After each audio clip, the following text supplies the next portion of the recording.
అమిత్ రెడ్డి గారు ఎన్నిసార్లు మీకు ఈ విధంగా దీంట్లో లోపభూయిస్తున్నటువంటి పనులు జరుగుతున్నాయి అనేటువంటివి ఈ యొక్క రాష్ట్ర ప్రభుత్వానికి చంద్రబాబు నాయుడు గారికి వినతులు పెట్టాడు, విజ్ఞప్తులు చేశాడు.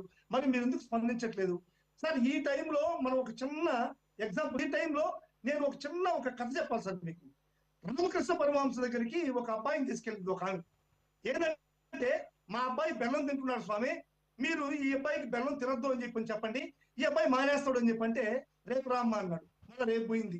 మళ్ళీ ఎల్లుండి రామ్మా అన్నాడు, ఎల్లుండి పోయింది. ఆ తర్వాత వారం రోజుల తర్వాత రమ్మన్నాడు, వారం రోజుల తర్వాత పోయింది. మళ్ళీ 10 రోజుల తర్వాత రమ్మన్నాడు, 10 రోజుల తర్వాత పోయింది.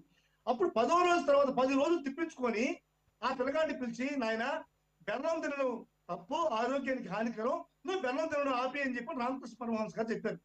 అంటే అప్పుడు అడిగింది ఆమె, ఏంది స్వామి ఈ ఒక్క చిన్న మాట చెప్పడానికి నన్ను 10 రోజులు తిప్పుకుంటున్నావు?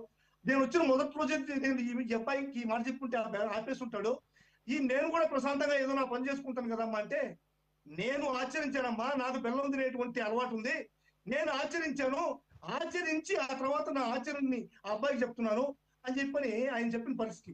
చంద్రబాబు నాయుడు కూడా అదే తన హెరిటేజ్ లో జరిగేటువంటి కల్తీని, తన హెరిటేజ్ లో జరిగేటువంటి అన్యాయాల అక్రమాలను పెట్టుకొని, నేను విజయనగరంలో జరిగేటువంటి వాటిని నేను ఎట్టు ప్రశ్నిస్తాను, అమిత్ రెడ్డి చెప్పిన దానికి నేను ఎట్టు ప్రశ్నిస్తాను అని చెప్పని ఈ రోజు ప్రశ్నించకపోవడం. ఈయన ప్రశ్నించాలంటే ఫస్ట్ హెరిటేజ్ లో మార్చుకోవాలి. హెరిటేజ్ లో జరిగే అక్రమాలని, హెరిటేజ్ లో జరిగేటువంటి అన్యాయాల్ని, ఆయన చేసేటువంటి దురాగతాన్ని మార్చుకోవాలి. ఆయన హెరిటేజ్ లో జరిగినటువంటి ఈ యొక్క అక్రమం కేరళ ప్రభుత్వం బ్యాన్ చేసింది. కేరళ ప్రభుత్వం బ్యాన్ చేసినప్పుడు నేను చెప్పేది కాదు, కేటీఆర్ గారు సాక్షాత్తు అసెంబ్లీలో చెప్పారు, ఆయన చేయలేకపోతున్నారు నేను చెప్పాను కదయా, కేటీఆర్ గారు అసెంబ్లీలో చెప్పారు. అంటే ఇటువంటి కల్తీలు ఫస్ట్ నా హెరిటేజ్ లో మార్చుకున్న తర్వాత నేను అమిత్ రెడ్డి గారికి మొదలు చెప్తాననేటువంటి ఒక నీతిని చంద్రబాబు నాయుడు గారు ఫాలో చేస్తున్నాడు. కాబట్టి